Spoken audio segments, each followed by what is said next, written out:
Hello, we are at Divine Design Natural Health, and we have a just out of control, crazy crowd that's about ready to give Facebook a big old high five. My goodness, I feel like Jay Leno up here, I swear. It gets crazy sometimes. We have a raucous crowd here, out of control because they're female. A room full of females. I hate when this happens. Just kidding. No. And my favorite cheerleader is here, Dee Dee. Everybody give Dee Dee a round of applause. She laughs at all my jokes. It's great. She comes to all my shows. It's wonderful. We're going to cover a lot of stuff. Sorry, we're starting a few minutes late, but we had to get a few things in order here and run a couple of some rehearsals to make sure that we got all this stuff right. We are going to cover a lot of stuff. So, talking about women's health tonight. Reverse the curse. If you have any questions about anything, okay, we're going to try to cover a ton of things. But if you have any questions, that save them for the end, and when we go to question time. We're going to cut right at 7-ish, 7:05. Got the time right here. So Andrew, give me the stink eye when we get close to that. And we're going to cut the live feed, and then we'll go and we'll answer questions. We'll answer stuff, of course, that's on Facebook, but we'll answer some questions and get and probably talk about the real nitty gritty after we're off Facebook, so they can't censor us. How's that sound? I'm smart at you, Facebook. So, that being said, everybody has name tags, yes, so I can tell who's who. Danny, you got a name tag so I know your name? Okay, good. Just making sure. But tonight, women, reverse the curse. How many of you know that, well, let's just play a little game. I love this game. You want to play this game? Let's play this game. I will name a condition or a problem, and you tell me who has it more frequently. Like, for instance, arthritis. Say men or women. Okay, I love this game. I'll say arthritis. Who gets it more frequently, men or women? Okay, everybody heard that, right? Women. Chronic fatigue. Men or women? Women. Fibromyalgia. Men or women? Are you seeing a pattern here? How about migraines? Men or women? Let's move to digestive stuff. Crohn's disease. Men or women? Huh.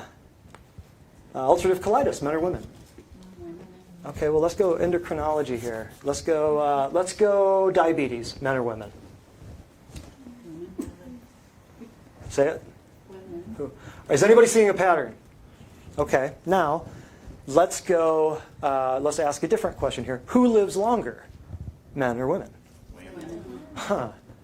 Wait. You all just told me that women have all the diseases, the prevalence and the incidence of diseases more frequently, right? All the arthritis, all the diabetes, all the stuff, they have more disease, but why do they live longer? Anybody know? I won't say it on Facebook. I could. I won't say it on Facebook. However, here's the deal. For every one of you in this room, with the exception of Kathy, there's an empty spot next to you.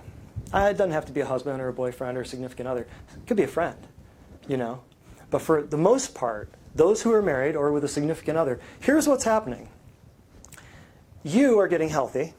Women, I'm talking to you mostly, for the most part. Women are getting healthy. I can say this, they're stubborn men, because I am one, I can say. They're sitting at home drinking their beer, eating their pizza, refusing to get healthy because even though they've got that shoulder injury from high school football from 35 years ago, and they think they're healthy because maybe they haven't had surgery or they haven't had to do this or haven't had to do that yet. Is this true? Right? Women are getting healthy while the men are at home rotting away. Correct? The men make it a little more difficult in most cases for the women to get healthy, with the exception of this guy right here. Everybody give Danny a round of applause. Why do I say all this? Danny came in today and did his pre-patient, or no, what do we call it? Our non-patient testimonial. For the first time ever in the history of Divine Design, I now have a testimonial of someone who given a testimonial before he actually becomes a patient. Why did that happen, Danny? Because through Kathy coming to see you after seeing many medical doctors that only wanted to give her steroids, after 3 days of coming here, her symptoms had just went away. Right. But why are you doing it? Yeah, and that's good. Congratulations. That's awesome. I lost 29 pounds. And you weren't even a patient yet? No, sir. Now, how common is that? So for someone to not even be a patient, a guy to not be a patient and actually do the same stuff that the female's doing, that the wife is doing, that the girlfriend is doing? It doesn't happen very often. It doesn't happen very often. So Danny, high five, brother. Danny, high five, big time. So what's happening? When women have all those diseases, why am I saying all this? Women have all those diseases, but they live longer. So who's taking care of who toward the end of life? The woman is taking care of who? Huh. Isn't that interesting? You spend all this time, all this energy, working, raising kids, taking care of yourself because you know breastfeeding, childbirth, menstruation, you know the work that goes into life, right? So how many women walk in here, yet their husbands don't? Why would that be? What are they doing when they do that? They're sentencing you to changing their diapers and feeding them Gerber's baby food while they can't remember your name in the nursing home. Does that make sense? That's what's happening. It sounds noble that they don't want to come in and go see a doctor. Well, I'm telling you, this isn't a regular doctor's office. How many of you know that? Can I get an amen on that? Yes? So I'm telling you all this to tell you, buck up, little campers. Take the bull by the horns. Get down and dirty here and say, this is my family.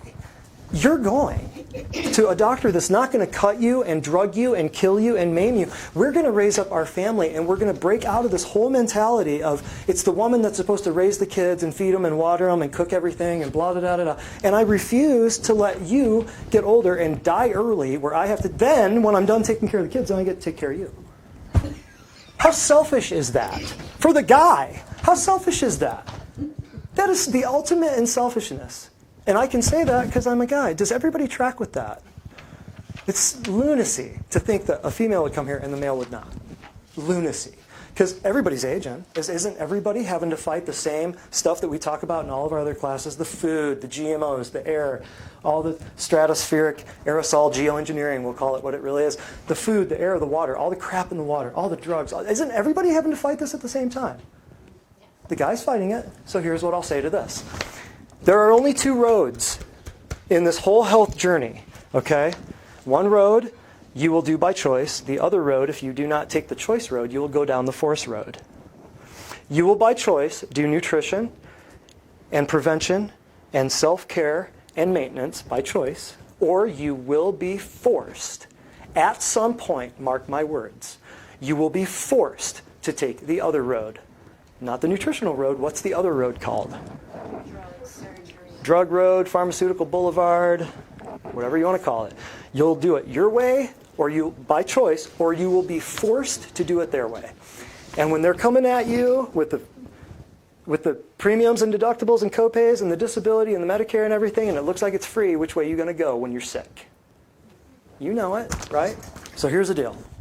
I want you all to think about that. Think about these people. Think about all of these women out there working so hard, raising kids, raising families, and then the last person they get to take care of is their husband.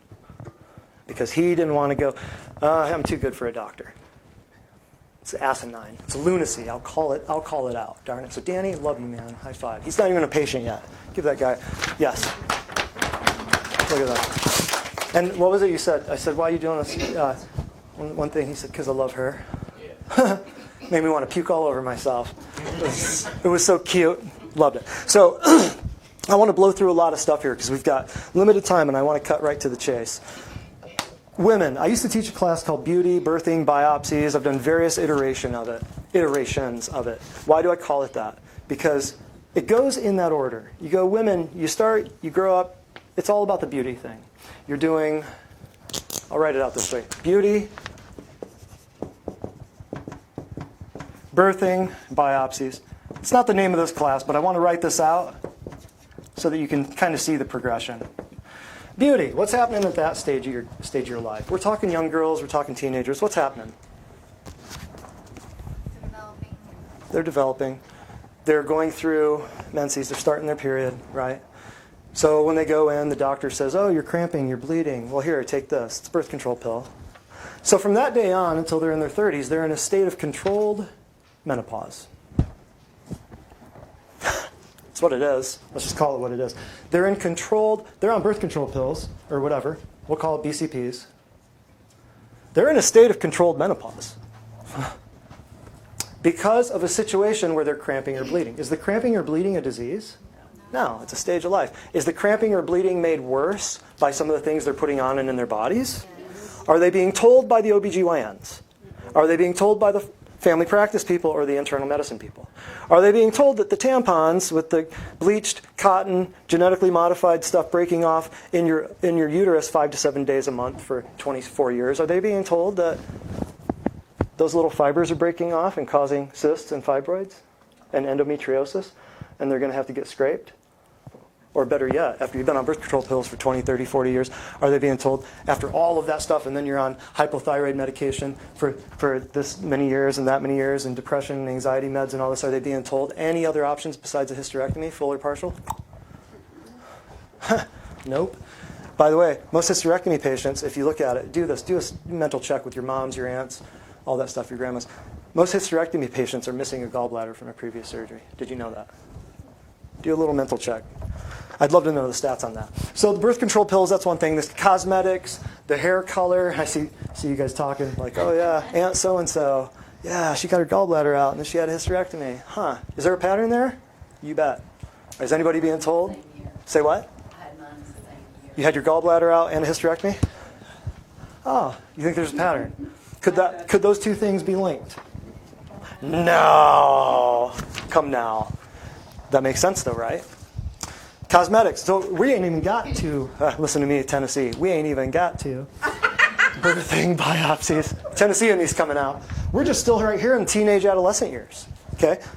Cosmetics, all your hair color, all your lotions, all your amalgam fillings, all of that sets you up for, boom. Then you go through this big period where now you're growing, and maybe you're getting married, maybe you're having kids, right? So now you're going through more cramping and bleeding and things that already started here, but the cramping and bleeding is getting worse probably because the birth control pills, you come off the birth control pills because you want to get pregnant, right? So the cramping and bleeding ramps up. Then you come off the controlled menopause and you ask your body to do something that it was trained for the last 12, 15, 20 years not to do. You think you might have infertility problems?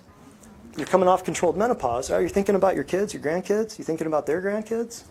So then all of a sudden, you're in this birthing period of your life, but you're slammed with antibiotics, you're slammed with the HPV, I'll just go ahead and say it, HPV vaccine, you're slammed with Gardasil, you're slammed with all these things to get you ready for pregnancy, right? Kid comes out, gets antibiotics smeared in his face, gets vitamin K shot, which we'll talk about after Facebook. I see you watching Facebook. You got your epidurals, you got your C-sections, you've got massive scar, getting stuff ripped out of your body, stuff put back in, rearranged. I see Jody back here. Jody, I want you to talk at the end of this too a little bit and just let everybody know what you do. But I see you back there just nodding. Oh yeah, I see the nods. So you got all the C-sections, the infertility. If you've got the infertility, what goes along with somebody who's infertile? Or, this breaks my heart, miscarriages. How many of you know people who have miscarriage after miscarriage after miscarriage? Nobody's telling them why. Can we tell them why? You bet your bottom dollar. But what about all of this the infertility, what goes along with the miscarriages and the infertility? Might someone be depressed? Might someone's self-esteem hit the toilet? Right? What if, and all the lack of focus, motivation, all that stuff. What if somebody were to come and tell them, hey, you can avoid sickness. Hey, you can avoid the infertility.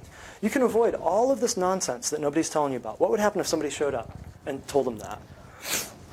Well, guess what? Hi, I'm right here. That's what we're doing.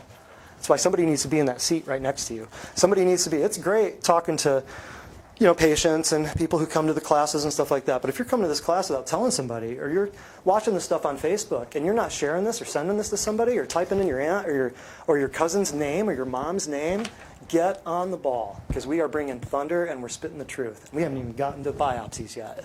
Guess what? What month is it? Guess what month that is? My favorite. It's the pink ribbon month. It's the breast cancer awareness month. Not breast cancer prevention. What is it?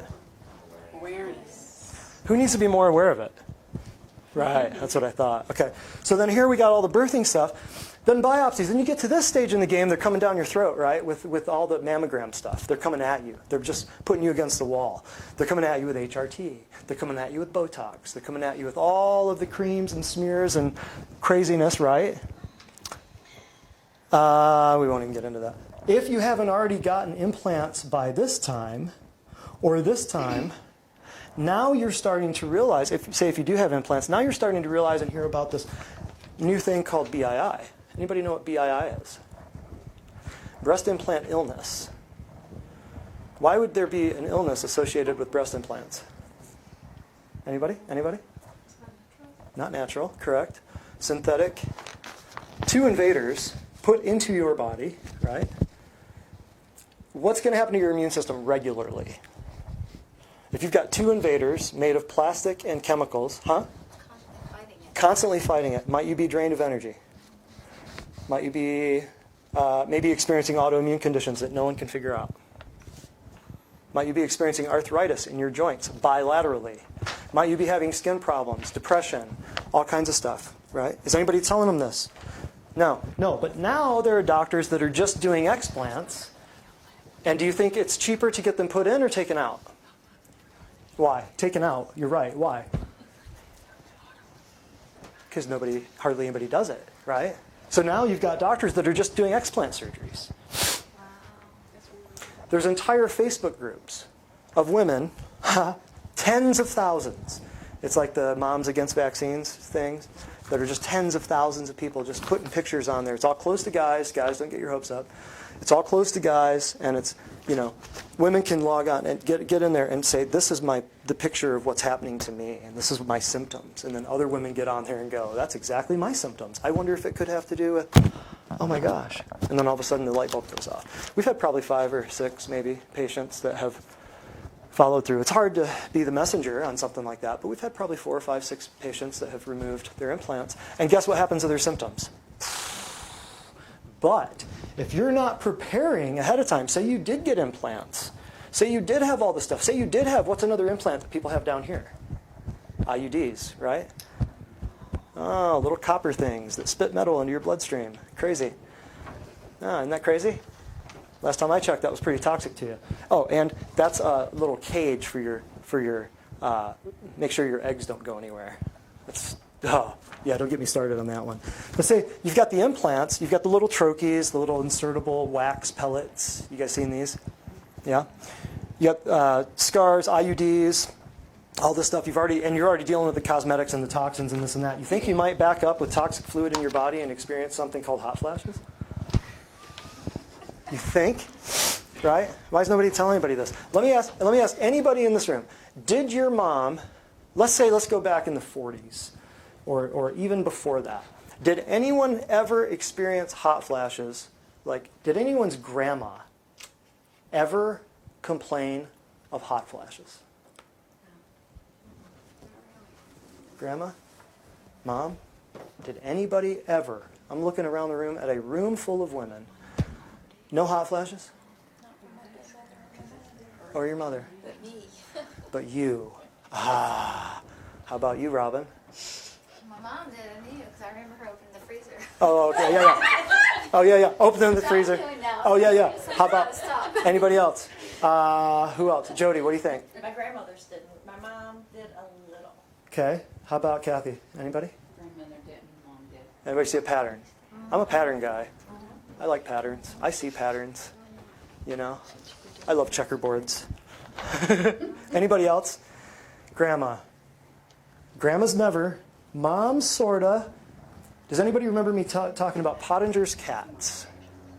Pottinger's cats. I'll review, short story, so that you can all take all of this into stride. Where am I going with this? Pottinger was a guy, a doctor, medical doctor, that back in the 30s, 40s, he extracted adrenaline from cats' adrenal glands. I'll just make it real short. What he was doing was he had 2 sets of cats. He ran out of, the cat food that he was feeding the cats, the cooked synthetic food or processed food, I should say.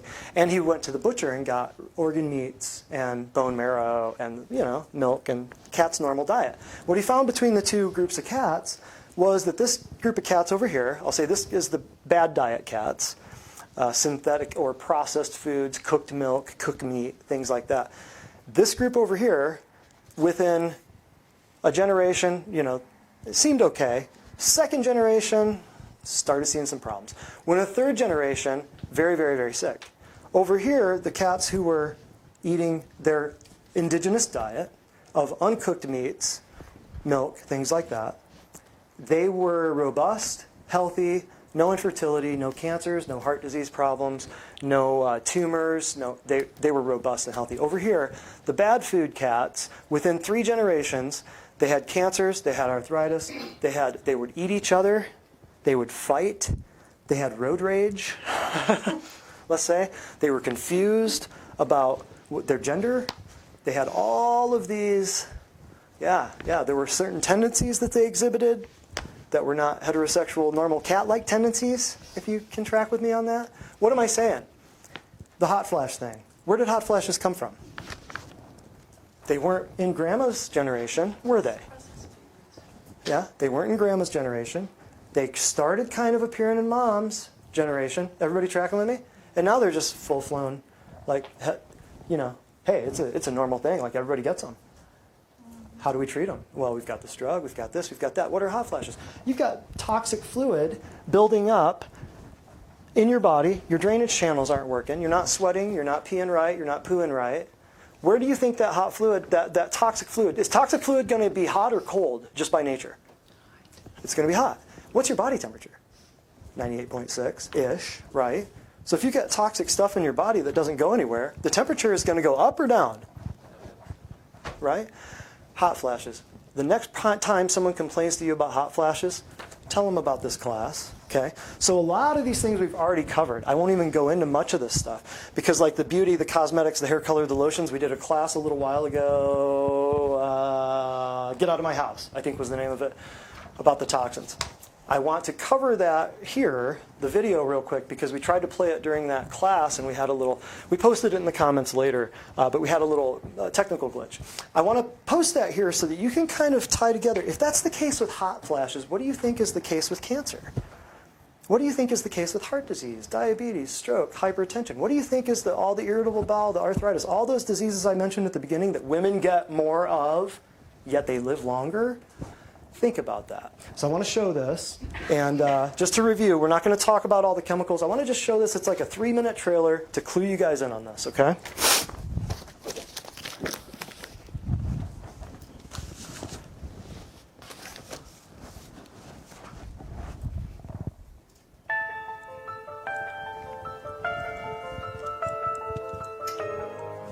Maybe we should know about the environmental chemicals before people are exposed, because if you don't, we will end up having to study it in humans.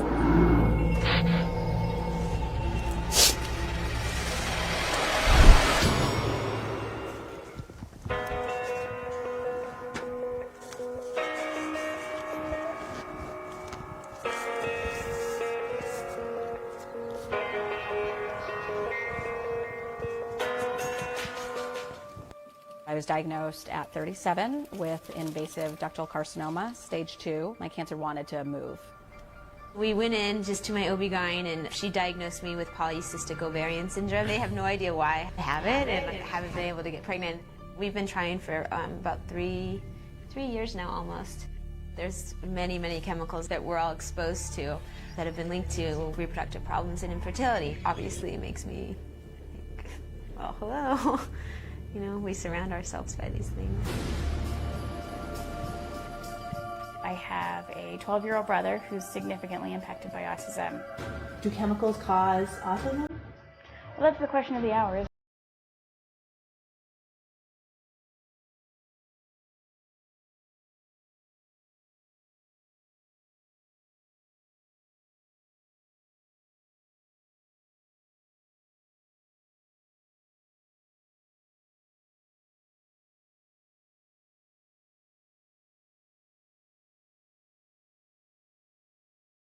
You do not have to prove that a chemical is safe for it to get on the market.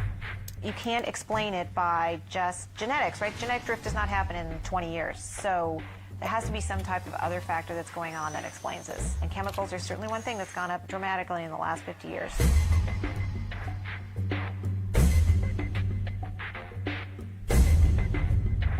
You can go through a few classic examples of major mistakes in which we allow these industries to get away with murder.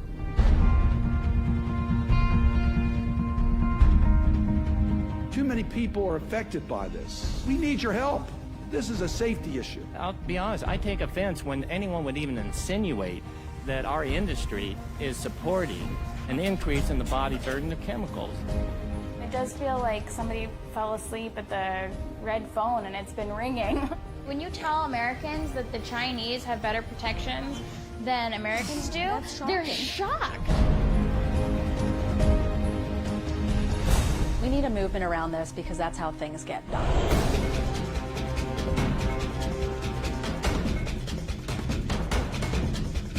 This was a topic that I couldn't be quiet about. 1, 2, 3, 4, toxic chemicals no more. We shouldn't have to wait to get cancer, a reproductive problem, for this issue to change. It should change now.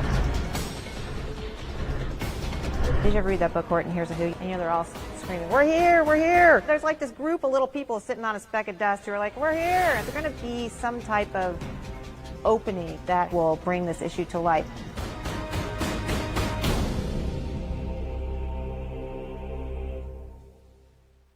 Yay, uplifting, right? Well, wait till you see the rest of the stuff we're going to talk about. But no, I wanted to show you that so that you understood. That's just talking about toxic chemicals. That's talking about the plastics. You saw the emblems, the ExxonMobil, you saw the Dow, the DuPont, you know, all of that. That wasn't even dealing with drugs at all. That was just dealing with the toxic environmental chemicals and the plastics and the BPAs and the things like that. So what you can control, you should control. For instance, you can't control what's in all the food, the air, and the water, but you can control the food and air and water that you consume, that you bring into your body. You have to know about this stuff, or else you're just going to be a number, you're going to be a statistic. If you're not aware of this stuff, that's when all of this can really, really, really affect you. Okay? I want to show you, yes, it's time. It really is. One thing, that wasn't even talking about the drugs. This, however, does. Anybody know what this is?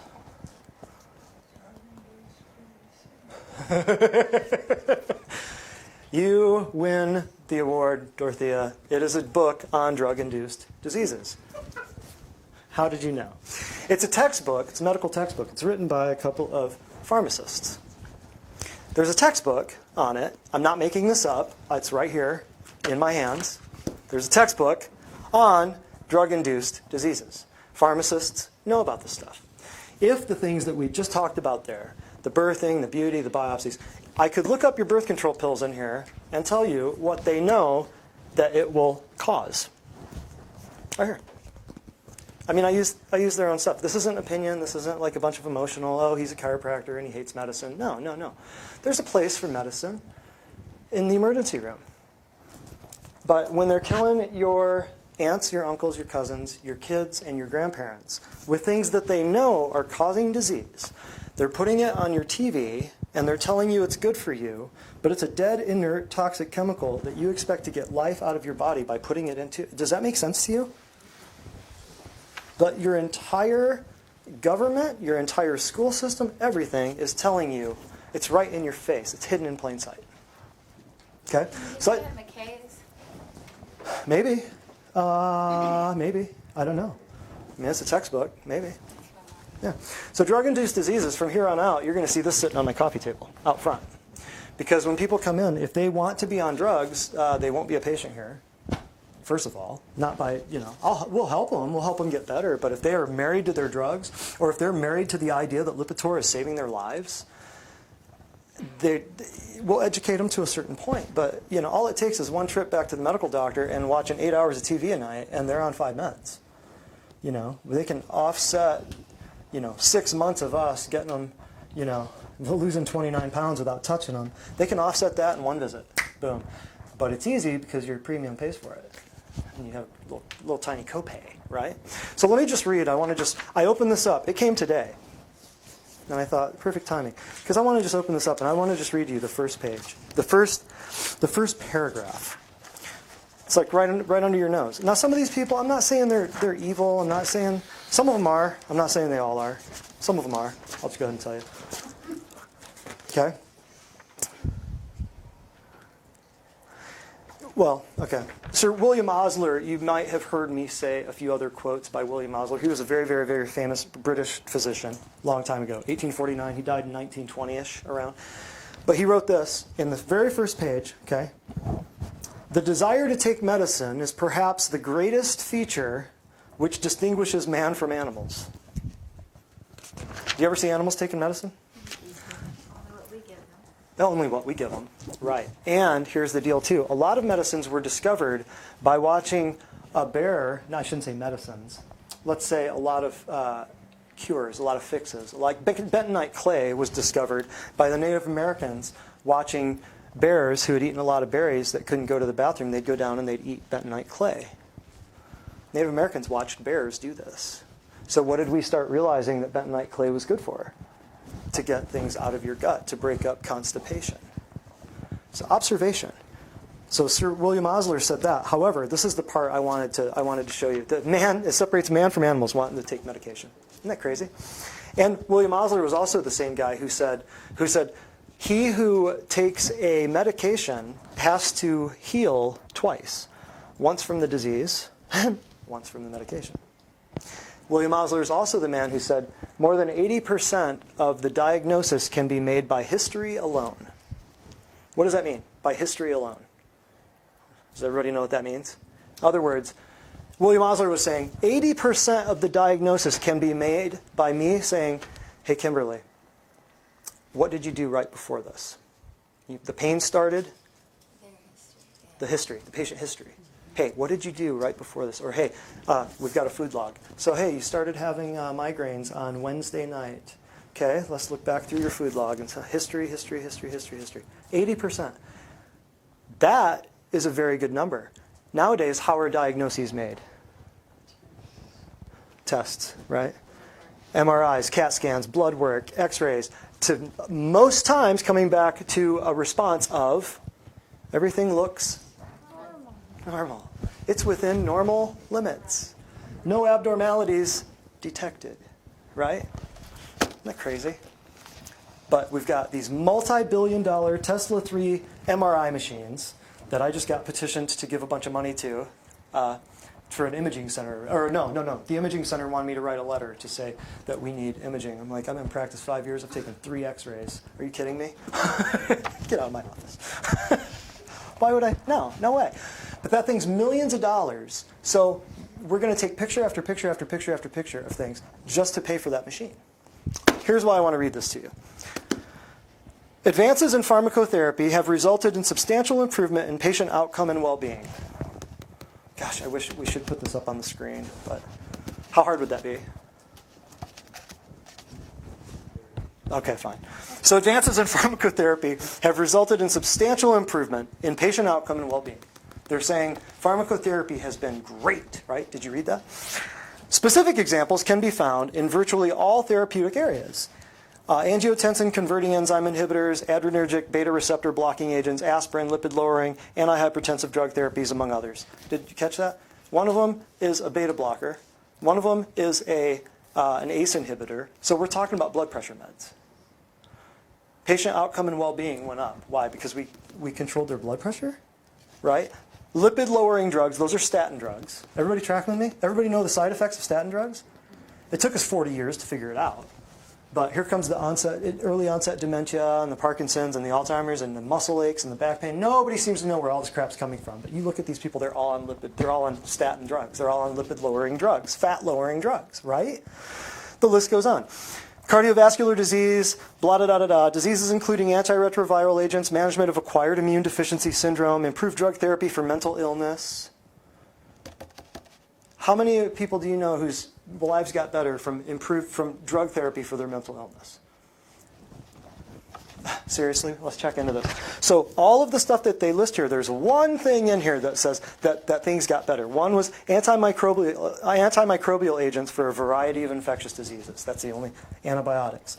But why are we seeing an increased level of antibiotics? Because what happened 30, 40, 50 years ago? Did Pottinger's cats have antibiotics? Absolutely not. So what are we seeing? Why did the antibiotics go through the roof in the 60s, the 70s, the 80s? We just discovered them in the 30s, right? Why did the antibiotics have to go up? because we were getting sicker and sicker with the food. And Pottinger's cats. That whole thing, that whole entire generation. Generation 1, no hot flashes. Generation 2, we've got this new thing happening. Generation 3, it's the norm. Does that make sense? So they list all of these things, all of these wonderful improvements by drug therapy, but really the only one that even holds a match, even the aspirin one has been disproven now. The only one that holds a match is the antibiotics. But now, there's only really 2 strains of antibiotics that are really, really, really pathogenic, really causing problems in humans. Anybody know what they are? C. diff. Anybody in healthcare knows what that is. C. diff. And what's the flesh-eating one that you hear about on the news all the time? MRSA? Where's the only place you can get those? What is the only place you can get those bacteria? Anybody? How did you all say that at one time? Everybody said that at one time. How did you know that? It's the only place you're going to find those bacteria. Interesting, huh? We would call that nosocomial infections. Nosocomial. That's the big word for hospital-acquired. That's the word for it. Iatrogenic. How many of you know what iatrogenic? An iatrogenic infection or an iatrogenic mistake? An iatrogenic diseases? What does that word mean? Iatrogenic. As you're Googling away, that means caused by a doctor. You hear that word all the time. It means caused by the doctor. I'll go on. So it listed all the benefits. Now watch this. The next paragraph, it says, the effects of drugs, however, are not always positive. While they may cure or positively modify disease, did you notice they said cure? The FDA, you can't even say that word. If I said that word, they'd throw me in a FEMA camp. While they cure a disease. Name a drug that ever cured a disease. You're a nurse. Can you name a drug that cured a disease? Never. How many in here in healthcare? Anybody else in healthcare? No. There doesn't exist one. While they may cure or positively modify disease, drugs are also capable of causing new diseases or exacerbating those that already exist. Recent examples underscore the potential of drugs to cause disease. In 2004, rifecoxib was withdrawn from the United States. I think that was the COX-2 inhibitor. I think that was Vioxx. In 2004, wasn't that? Vioxx killed more people than the Vietnam War. Yeah, one drug. Market by its manufacturer. It was removed from the U.S. market by its manufacturer in view of data that demonstrated an increased risk of myocardial infarction. What is myocardial infarction? Heart attack. By the manufacturer in view of data that they had that demonstrated. So what are they already telling you about the drug companies? The pharmacist that wrote the book is telling you that the drug companies are hiding information. Did you catch that? I will continue. Ooh, I get to answer that. Okay. Risk of myocardial infarction in patients. Data released subsequently suggests that other COX-2 inhibitors, including silacizib and some other pagan god name that nobody can pronounce. Numerous other examples of drugs withdrawn from the market as a result of drug-induced diseases can be cited, including bromfenac and all this crap. I don't even know. If you said the name of the actual, you saw the Zantac last week, right? That was one drug. How many 50, 60, 70 million Americans were on that price little gem? Paid for by premiums and deductibles, copays? U.S. market as a result of drug-induced hepatic disease, withdrawal of this drug, that drug as a result of life-threatening drug-induced arrhythmias. Life-threatening drug-induced what? Arrhythmias. Of what organ is that? Heart, right? And fluoramine and blah, blah, blah, withdrawal due to drug-induced disease of the heart valves. How many of you know anybody who had a heart valve replaced, or a pacemaker, or stents put into the heart, or all these procedures to lead up to that, right? I'll conclude right here, and then we're done with this. Due to drug-induced disease of the heart valves, many drugs that remain on the U.S. market and that are taken by millions of patients are capable of inducing or exacerbating illness. That's page 1, the second paragraph. Guess what the rest of the book does? Lays it out by body system. Right there. This is a class text. This is a college level textbook on what your premiums are paying for. Right there. Okay? So if you know anybody that's not in this room, guess what? Guess where they need to be? Right in this room. because we got the answers. So that I wanted to show you in light of, and I know this is women's health, but I have to show you this because I saw it last night. You guys are probably all ahead of me on this. What is this? This came in the mail today. I did not plan on that. This I saw at Publix last night. No wallet needed. Does anybody know what this is? Have you guys seen this? You're probably way up on this, way ahead of me. Saw this at Publix last night. I'll read it. How it works. Just bring us your prescription bottles to make the switch. Don't want to wait? Go here and to this website to switch now. Your wallet will be forever grateful. Basically, you get 90 days of all of these drugs. These meds are free for as long as a doctor prescribes. I see eyes rolling in the backs of people's heads like light speed. They're free as long as a doctor writes you a prescription for them. But there's others that are, you get 90 days for $7.50 for all these Alzheimer's drugs, all the arthritis drugs, all the asthma drugs, the cholesterol, the diabetes, the GI drugs, the gout, the heart health, heart health. See what they call that? We just read heart health. You're going to tear your valves off. Men's health, mental health, osteoporosis, Parkinson's, seizure stuff, and women's health. All of that, you can get access to those for $7.50 for 90 days. Actually, many stores have different lists, so that depending on your meds, the stores will send you. Right. Oh, I'm sure. And I'm sure. And as I was checking out, after this blew my mind, because I'd seen something like this probably about a year ago, but it wasn't. It was like it wasn't free. This is free. Okay. Then I'm standing there at the checkout line, and I'm just fuming. Like, geez, this is Publix, 9 o'clock something. And I cannot believe what I just saw. And I looked down, and what did I see on the desk of the cashier? Right. Had your flu shot yet? and it's free. And as a matter of fact, they'll give me $10 gift card if I go get a free flu shot. So not only is it free, but they'll pay me. What does that tell you? They're trying to kill us. Correct. They are trying. I didn't say that. Now, come on. No, you're right. It's a population thing, and y'all need to know this. And women, you are targeted. If you didn't get the whole arthritis, all the other stuff that we just mentioned at the very beginning, why do women get it more frequently? If you didn't know you're targeted, wake up. You have to know this stuff. It is huge. So let's get back to women, okay? So the biggest thing that I want you guys to get is the top 6 health concerns of women patients. Top 6 health concerns. Sleep. Would everybody agree? Like most women I know. Insomnia, that's another one at the very beginning. Insomnia, who gets it more often, men or women? Women. Weight, fatigue, we talked about the chronic fatigue thing, right?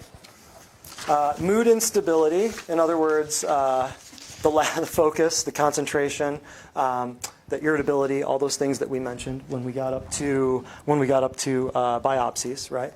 The GI problems, so all the Crohn's, celiac, what's the other stuff? Irritable bowel syndrome, irritable bowel disease, which are 2 different things, yes. And then you've got constipation, diarrhea, on again, off again, on again, off again. That's number 5, the GI problems. And number 6, hormone imbalances, which we talked about your, thyroid. Women come in and say they've got something going on with their thyroid, right? But the thing is, your thyroid does not just run by itself. I've had women come in and they say, the doctor told me my thyroid's dead. Well, your doctor lied to you. Your thyroid can't be dead. You're living, so you can't have a dead organ in a living body. Has anybody just seen somebody's body just spit their thyroid out? Walking down. Done with you. Just hawk a thyroid on the sidewalk. Has anybody ever seen that? Let me know when you do. I want to see that YouTube video. Let me know. So some doctor's saying, oh, my lung is dead, or my thyroid, oh, my adrenal, my kidney's dead on this right side. That's full of crap. Not your kidney, the doctor. It's full of crap. Anyway, I wanted you to get some of that. I want to read some of these too. We're closing in on the end here, and I want to read some of these, and then I'm going to show you a little letter that will blow your mind because this letter came to an actual patient a long time ago. But I want to read these. I stuck these at the very end this time just to kind of switch it up a little bit. When you come here as a patient, or when you send people here as a patient, not only will they learn things like this, all of the chemicals and the things that we talked about in the Get Out of My House, all the cancer things. We've got a class on YouTube or on Facebook, soon to be on YouTube. We're putting all our stuff on YouTube pretty soon until they shut us down, and then we'll move it over to Brighteon or Real Video or whatever once we get censored. But all of the cancer stuff, cancer the cure is. I had somebody ask me today, yeah, they probably got a cure for cancer, they're just not letting it out. So there is no cure. The cure for cancer is already here, it's already been here.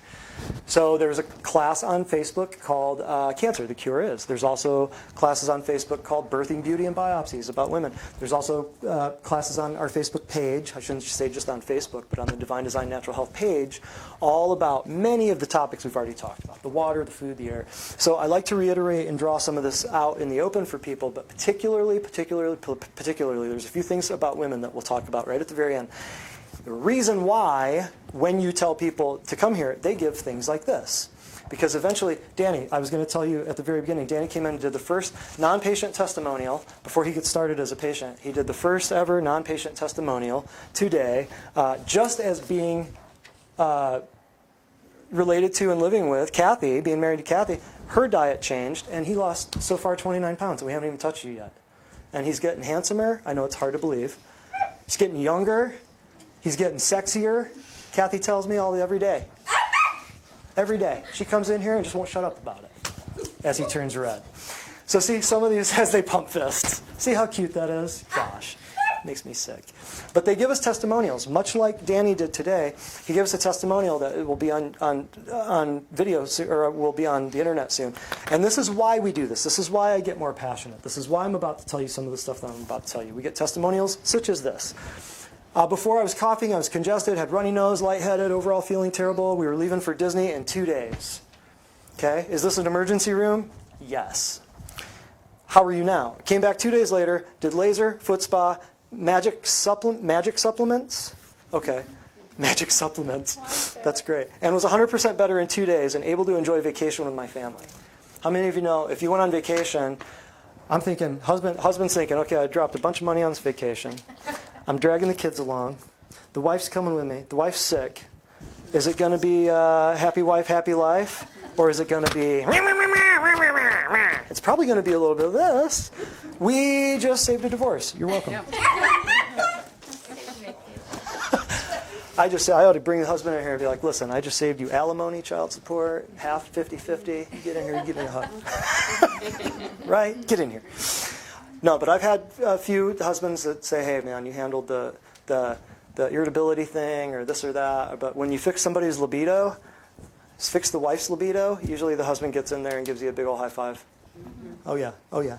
How were we before? I hadn't jogged in over 6 years. Now this past weekend was able to jog. No foot pain. That's a little bit more than just telling people about their neck pain, back pain, headache. See? When I first started coming, I was having a hard time even dealing with regular daily tasks. I couldn't imagine traveling, putting myself in new situations. Within a year of coming, I went to North Africa for almost 2 months, missions trip. So that's where I love it, man. The missions trip, you get a pastor back to work, you get an evangelist out there, you know. Went to North Africa for almost 2 months and dealt with all of the changes in climate, culture, and language without much trouble. And I feel like I'm free to be involved in missions in the future. I didn't even see that one until just now. That's the first time I've read that one. Wow, no way. Previously, she was looking tired and older. Now I'm feeling fantastic and looking my best. An acquaintance asked my husband who the girl was who he was with. This guy already knew me, but he didn't recognize the new me after being at Divine Design for 5 months. So this guy thought that his buddy was with a young girl. I said we save marriages. Sometimes we might mess them up, too. Another one. I've been experiencing daily hot flashes, and night's a perfect pick of this one. Kristen picks all these out to read because I don't want to be partial to them. I've been experiencing hot flashes, and my nights were miserable from having them then as well, having the hot flashes at night as well. After seeing Dr. Spradlin, the hot flashes are completely gone. Were completely gone within a few days. It's such a blessing to see such a dramatic results so quickly. Is that not worth telling somebody about getting here? If you can get rid of their hot flashes, if you can dial in something to help them, is that not worth them sitting through a class like this or coming to a visit so that they're not rattled by this?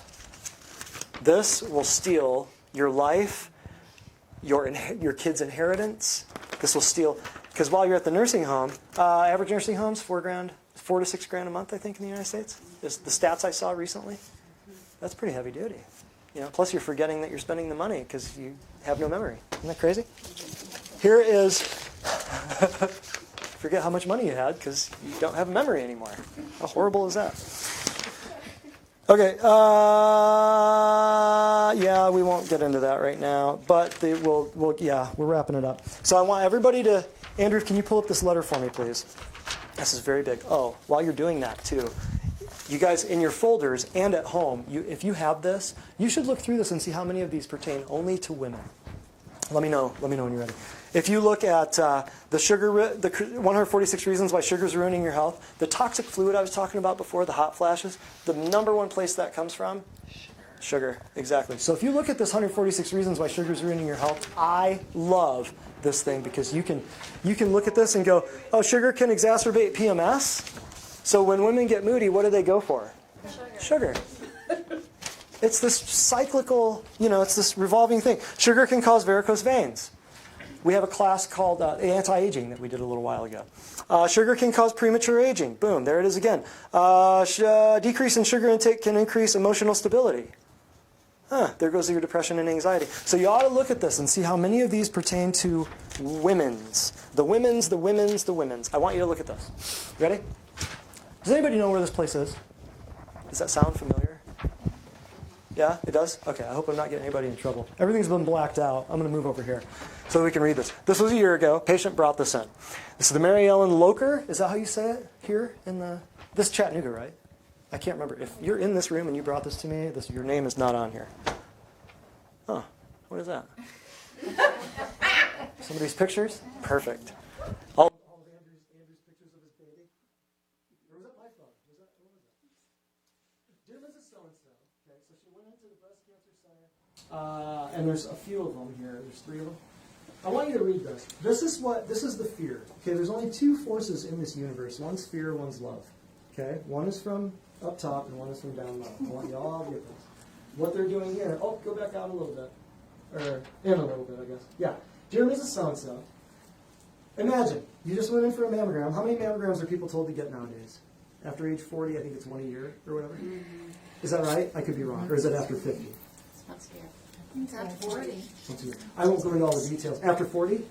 After 40, once a year. I won't go into all the details about the mammogram. And if you want to see some stuff on mammograms and thermography, I'm not even going to get into it. There's an article we posted on our Facebook a week ago, maybe a week ago. The answer to mammograms is thermography. I won't get into it right now, but this is one of the reasons why you go get a mammogram and then you freak out. Watch the wording of this. We're pleased to tell you that your mammogram and or ultrasound results showed no signs of any problem. A report of our findings has been sent to your doctor. You're reading this and you're going, hallelujah. Keep going. Please remember, not all breast cancer can be detected by a mammogram. So what's the rest of this going to tell her? Where's her heart going right now? Down, down, down. Some of you have probably gotten letters like this.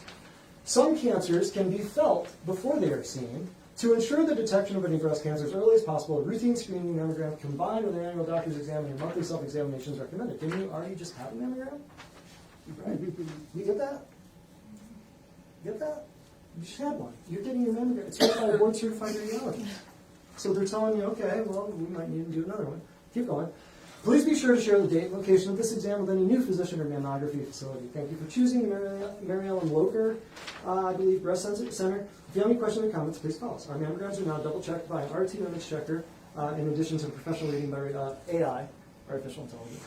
Okay? We want you to be confident that you're receiving the benefit of the most advanced technology to early detection of breast cancer. Please scroll down. Ah-ha-ha! Your mammogram shows, why did they put this at the very end? Your mammogram shows that you have dense breast tissue. Dense breast tissue is common. However, dense breast tissue can hide breast cancer so that it may not be seen on routine mammography. Everybody's laughing. Why are you guys laughing? Is this, why are you laughing? This is sensible. It may also be associated with an increased risk of developing breast cancer. You should discuss these results with your doctor to determine if additional tests might be helpful. A report of your mammogram results, which contains information about your breast density, has been sent to your doctor's office. So, yeah, scroll on up. So your mammogram shows that you have dense breast tissue. Dense breast tissue is common. However, dense breast tissue can hide breast cancer, so it may not be seen on your skin mammography. So where does she end? That's the last paragraph. What are her thoughts, feelings, emotions at the end of this letter? Why did I go? But then also, well, am I scared? Okay. What's going to happen if they find breast cancer? What are they going to do? Biopsy. A biopsy, which is tearing into the tissue. It's already a lump. If you tear into a lump, what's going to happen to the lump? Okay, so they're going to biopsy it, or what? If it is cancer, what are they going to do? They're going to biopsy it to test it to see if we should cut it again. Right? Or they're going to what? If it is cancerous, what are they going to do? Radiation. Or well, that's cutting it. Right? Chemo, radiation, or surgery. That's it. They're going to chemical therapy. That's chemotherapy. If you've never figured that out yet, chemical therapy is short chemotherapy. Chemical therapy.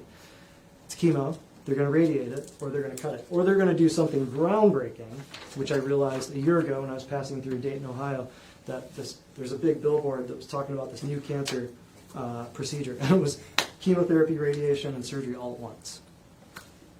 Brand new. I'm sure it's massively updated, and I couldn't believe it. I could not believe what I was seeing. But I just wanted to share that with you. So that right there would start fear. What would happen with the fear? What would happen to your emotions? What would happen to your bodies? What would happen to your immune system? What happens to your immune system when fear is experienced? Does it go up or does it go down? It crashes. Your immune system goes down as you experience fear or anxiety, as you are down depressed. Depression is called depression because, think about it, your chemical processes, your brain, your processes get all depressed. The first sign of depression, or the first aspect of being dehydrated, would be depression. So most people can cure their depression by drinking a little bit more water, strangely enough. Because if you don't have enough water in your body, your chemical processes are going to be depressed. That's where we get the word, depressed. Does that make sense? All right, we're going to cut off Facebook. Do we have any comments or questions or anything that we need to? Thank you for watching. We're good. Thank you for watching. Now we're going to answer the questions and get to the real stuff. Now we're going to preach the real thunder right here. So you guys, thank you. Thank you, Facebook. And we'll see you. Hold up. We'll see you October 21st. Put your money where your mouth is. We're going to talk about your premiums, your deductibles, your copay. We're going to talk about your food. We're going to talk about how you can avoid spending tens, if not hundreds of thousands of dollars on unnecessary stuff. And I want everybody to prepare for the effects of 5G and EMFs on November 4th.